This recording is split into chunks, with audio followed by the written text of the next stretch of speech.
وقفوا صفوا الصفوف لشيخات الليل وضياها، رحبوا بأم العريس اللي بها فخر التحية، العظيمة والفريدة الفارقة في مستواها،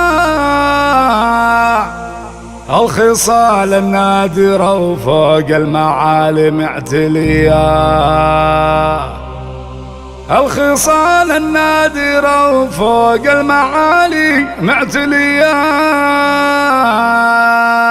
وقفوا صفوا صفوف شيخة الليل وضياها، رحبوا بأم العريس اللي بها فخر التحية. وقفوا صفوا صفوف شيخة الليل وضياها، رحبوا بأم العريس اللي بها فخر التحية. وقفوا صفوا صفوف شيخة الليل وضياها، رحبوا بأم العريس اللي بها فخر التحية، العظيمة والفريدة الفارقة في مستواها، الخصال النادرة وفوق المعالي معتلية. وقفوا صفوا صفوف شيخة الليل وضياها، رحبوا بأم العريس اللي بها فخر التحية. أم فارس قبلت رش الرياحين بخطاها، عطر الممشى لخطوة ذات الأوصاف الوفية، جفتها الأحبار في أم فارس وقالت علاها ما تكفينا لتدوينة حروف الأبجدية.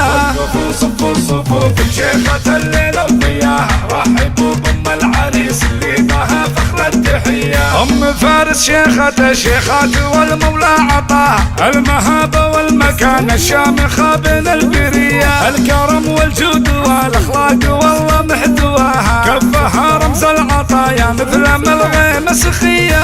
وقفوا صفوا صفوف شيخة الليل وضياها، رحبوا بأم العريس اللي بها فخر التحية، الأصيلة أم فارس باسمها القايل تباها، بنت عز وبنت طيب الوارثة الراية العليا، ربنا تمم لها أفراحها وحقق مناها، عرس فارس ابنها نالت سعادتها الهنية. وقفوا صفوا صفوف شيخة الليل وضياها، رحبوا بأم العريس اللي بها فخر التحية، فارس اللي سمعته بالطيب يتردد صداها، الشهامة والمروة فارس ويا الله حياه، راعي الوقفات والفزعات هو حامل لواها، قدره العالي وشانه في الصفوف الأولية. وقفوا صفوا صفوف شيخة الليل وضياها، رحبوا بأم العريس اللي بها فخر التحية، باركوها أم فارس يا عسى دايم هناها، والسعادة فالها وأيامها دايم هنية. وقفوا صفوا صفوف شيخة الليل وضياها، رحبوا بأم العريس اللي بها فخر التحية.